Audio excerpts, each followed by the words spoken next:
Recall Hurricanes Gustav and Ike hit Louisiana at the worst possible time, while farmers were out there harvesting their crops and poised to take advantage of high commodity prices. Not only did many of those farmers lose their crops, but the prices for corn and soybeans remain a long way from last year's record highs. And if the experts are right, that's not going to change.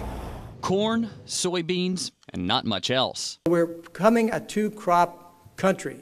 Informa ag economist Jim Sullivan made that prediction at a standing room only seminar at this year's American Farm Bureau convention. Sort of like the weather in the sense, whatever I tell you today, wait 24 hours and it's going to change. One place Sullivan is not predicting change is at the Chicago Board of Trade. On the commodity price outlook for corn and soybeans, they're not looking for the record prices that we just had this past season in soybeans and corn to repeat themselves. Sullivan predicts prices for corn will hang below $4 a bushel and soybeans below $10. Short-term predictions for cotton are not much better. Sharon Johnson with First Capital Group predicts in the short term, cotton prices will remain flat while acreage will decline. Well, there will always be a place for cotton, and I think that cotton will come back in time.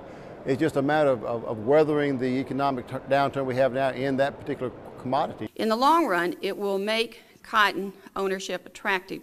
Now, mixed in all of this is the overall economic conditions globally and nationally that we're dealing with, and what that impact that has on the value of the dollar, that impacts all the exports of all the commodities that we talked about, plus the import costs of all the fertilizers and the like. And the experts say all bets are off if the banks are not lending. First and foremost, we have to have credit, and we have to have it now.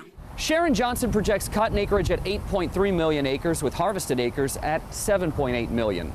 There may be a new president and a new Congress in office next week, but American Farm Bureau Federation President Bob Stallman says there may not be any new disaster money coming out of Washington for Louisiana's farmers and ranchers hard hit by Hurricane Gustav and Hurricane Ike.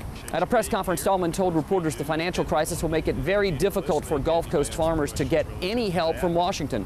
While many have looked to the stimulus bill for help with disaster recovery, he says the Congressional Budget Office is projecting a $1.2 trillion deficit for 2009.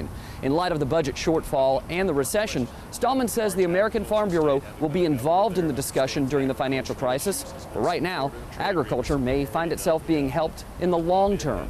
What we're trying to do is to target some of the stimulus plan into areas that will benefit agriculture, funding for WRDA, or transportation infrastructure, or locks and dams, rivers, that kind of stuff, renewable fuels, some areas that will have some long-term benefits. But if you've noticed, everybody's trying to get a piece of the stimulus package. Policy writers at the American Farm Bureau are currently working on measures to ensure that agriculture is being treated fairly throughout the financial crisis.